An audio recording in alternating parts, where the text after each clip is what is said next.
저와 번갈아 교독하고 마지막 절 함께 읽겠습니다. 그러므로 너희가 더욱 힘써 너희 믿음의 덕의 지식을 경건의 형제 우애를 형제 우애의 사랑을 더하라. 주 예수 그리스도를 알기에 게으르지 않고 열매 없는 자가 되지 않게 하려니와. 이런 것이 없는 자는 맹인이라 멀리 보지 못하고 그의 옛 죄가 깨끗하게 된 것을 잊었느니라. 그러므로 형제들아 더욱 힘써 너희 부르심과 택하심을 굳게 하라. 너희가 이것을 행한즉 언제든지 실족하지 아니하리라. 함께 읽겠습니다. 이같이 하면 우리 주 곧 구주 예수 그리스도의 영원한 나라에 들어감을 넉넉히 너희에게 주시리라. 아멘. 베드로 사도는 편지의 서원부터 알 강조합니다. 이 알은 지식적인 알이 아니라 인격적인 알을 말하는 것인데, 주님을 인격적으로 알게 될 때 하나님께 속한 생명과 경건의 모든 것을 깨닫게 되는 것입니다. 또한 하나님은 우리에게 지극히 큰 약속을 주셨는데, 이 약속은 주님이 다시 오시겠다는 재림의 약속입니다. 그러므로 이 약속을 받은 자는 이 땅에서 경건하게 신성한 성품에 참여하는 자의 삶을 살게 될 것입니다. 왜냐하면 우리의 삶이 이 땅의 삶이 다가 아니기 때문입니다. 이러한 약속도 우리가 주님을 인격적으로 알 때 주어지는 것입니다. 암과 재림의 약속, 경건의 삶은 서로 긴밀하게 연결되어 있음을 알 수 있습니다. 주님을 알므로 재림의 약속을 받게 되고, 주님을 알기에 경건의 삶이 무엇인지 알게 되고, 재림이 있기에 우리는 경건한 삶을 살게 되는 것입니다.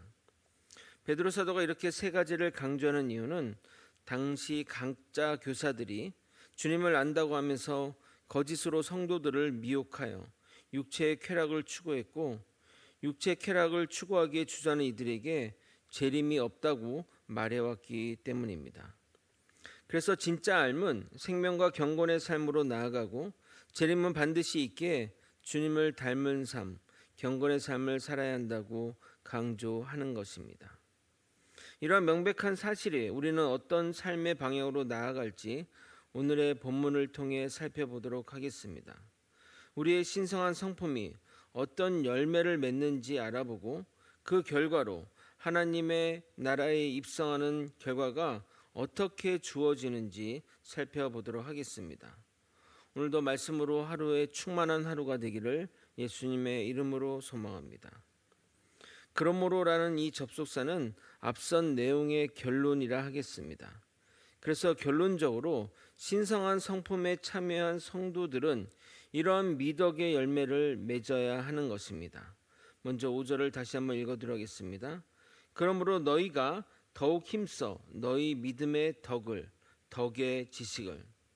신의 성품에 참여한 성도들이 지녀야 할 구체적인 덕목 첫 번째는 믿음입니다.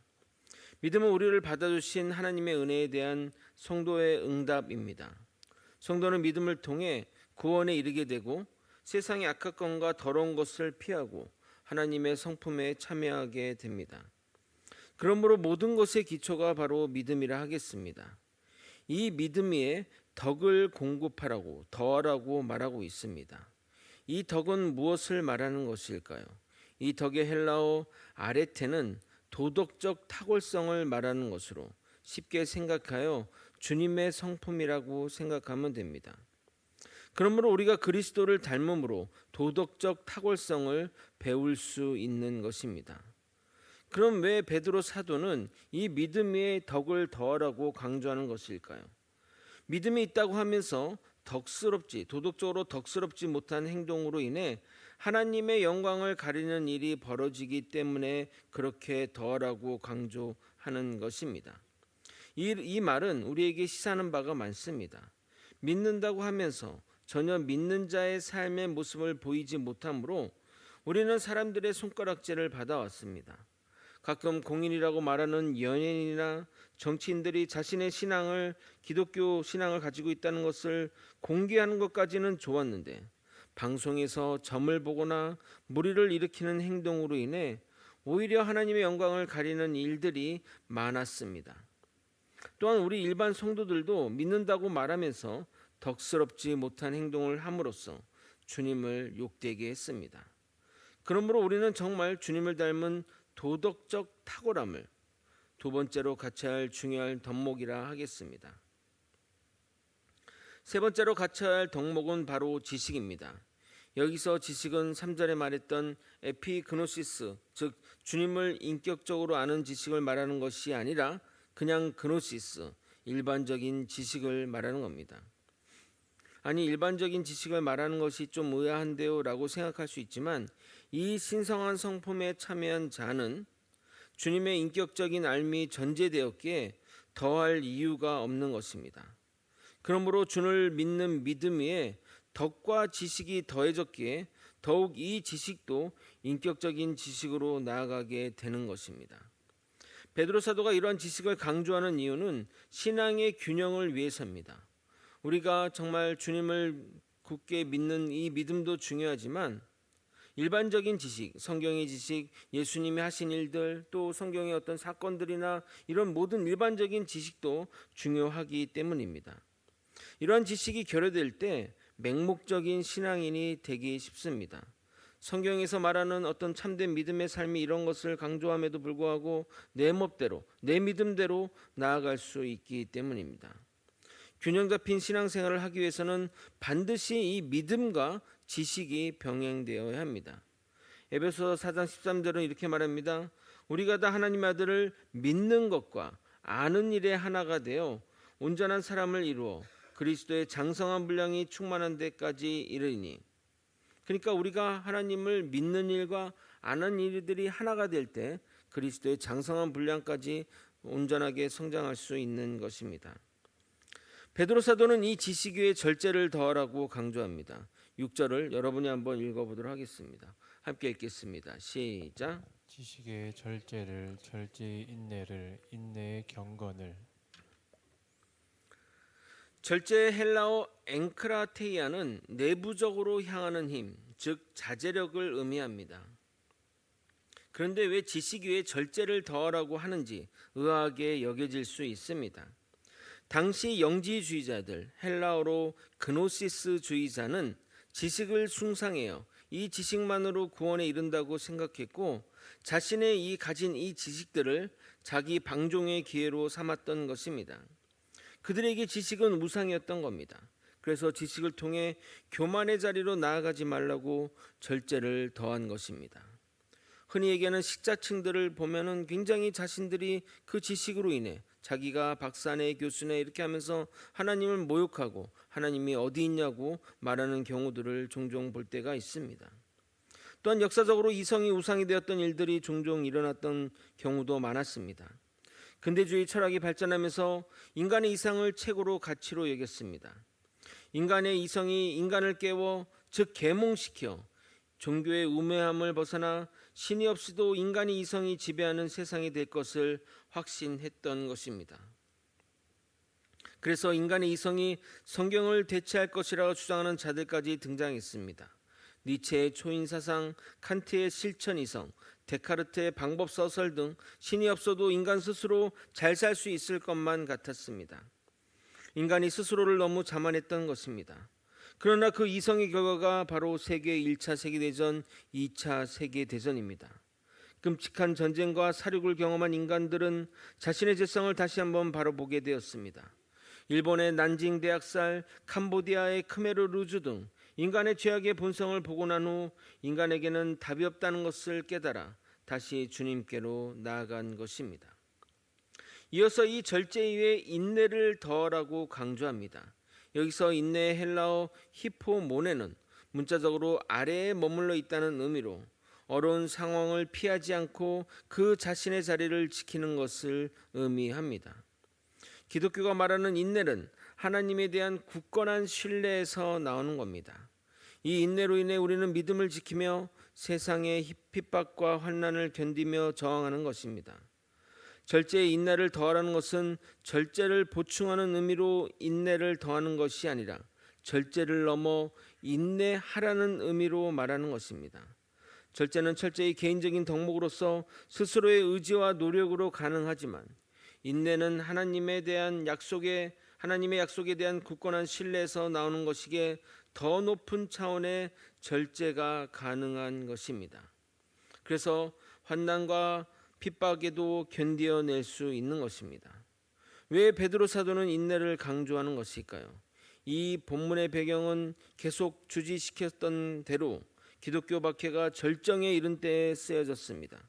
그로 인해 배교하는 자들이 나오고 또 거짓 교사들의 미혹에 쉽게 무너지는 상황에 이르렀습니다. 그러므로 자기를 스스로 통제하는 절제력이 있다 하더라도 끝까지 유지시키는 인내가 없다면 결국 절제력을 잃어버리고 더 나아가 지식과 믿음의 붕괴로 이어지기에 절제를 넘어 인내로 나아가라고 강조하는 것입니다. 이어서 베드로 사도는 인내의 경건을 더하라고 강조합니다. 베드로 사도는 그냥 좋은 신앙의 덕목들을 그냥 연이어 언급하는 것이 아니라 철저한 논리 구조 속에서 전개해 나가고 있습니다.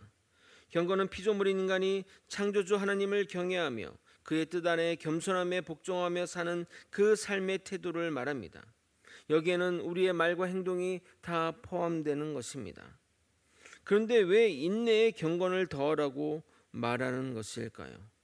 그 인내가 길어지면 그 인내가 인간의 우상이 되기도 하는 것이기 때문입니다. 인간은 이런 면에서 참 요상한 존재라 하겠습니다. 신앙의 참 좋은 덕목도 인간을 거치면 이상한 것으로 변하게 만들기 때문입니다. 인내하다 보면 자신의 의지를 더욱 중요하게 여겨 스스로 높이며 하나님을 공경하는 자세를 취하지 않을 위험성이 있기에 인내 위에 경건을 더하라고 강조하는 것입니다. 우리는 그런 박해 상황들을 경험하지 않았고 그런 긴 인내의 과정들을 겪지 않았기 때문에 이런 경우를 쉽게 보기 힘들겠지만 고난과 핍박을 오래 견딘 자들 가운데 나오는 모습을 베드로 사도가 보고 경계하는 것입니다. 오늘은 여기까지 살펴보도록 하겠습니다. 말씀을 정리하겠습니다. 베드로 사도는 신성한 성품에 참여하는 우리들에게 신앙의 중요한 덕목들을 강조합니다.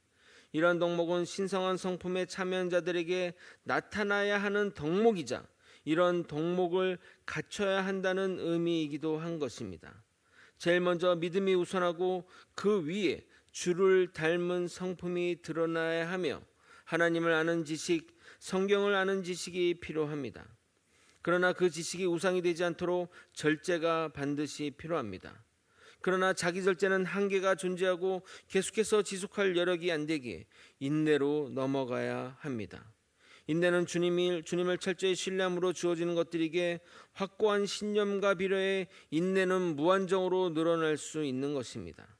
그러나 이 좋은 인내가 인간에게는 의가 될 수 있기에 창조주를 경외하는 경건의 삶이 뒷받침되어야 합니다.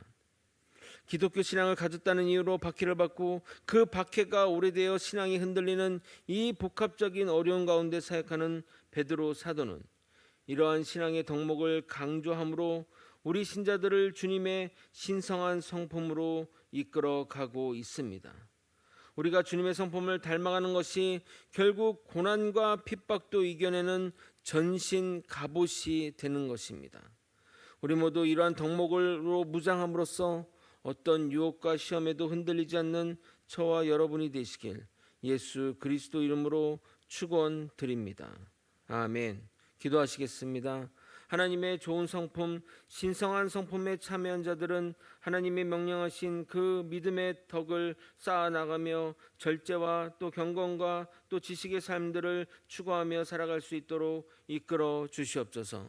우리 모두 하나님의 좋은 성품이 우리 안에 전신갑주가 되어 세상의 어떤 유혹과 핍박과 탄압과 또 우리를 시험하는 모든 것에서 우리 자신을 지켜 주님의 영광의 나라에 이를 수 있도록 이끌어 주시옵소서. 주님의 큰 은혜 안에 살아가는 우리 축복된 자녀들 더욱더 주님을 닮아갈 수 있도록 이끌어 주시옵소서. 이 모든 것 우리 주 되신 예수 그리스도 이름으로 기도드리옵나이다. 아멘.